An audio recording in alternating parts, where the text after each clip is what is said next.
A business can be profitable on paper and still run out of money. That sounds like a contradiction. It isn't. Net income tells you what a business earned. It doesn't tell you what actually moved through its bank account. That's a different question, and it's answered by cash flow. In this episode of MoneyMind, we're defining cash flow, what it is, and why it's the number businesses watch just as closely as profit.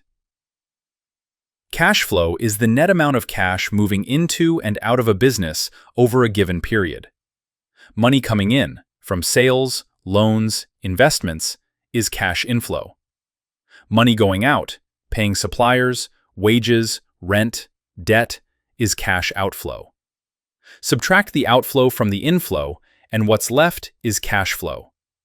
It's not a measure of profit, it's a measure of movement, actual cash, actually changing hands. When more cash comes in than goes out, that's positive cash flow.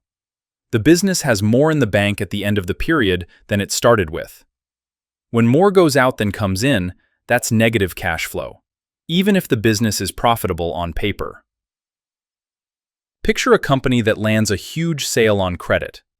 The revenue counts immediately toward net income. But if the customer doesn't pay for 90 days, no cash has actually arrived. Meanwhile, payroll and rent are still due, in cash, on time. That's how a profitable business can still struggle to cover its bills. That gap is exactly why cash flow gets its own statement, separate from the income statement.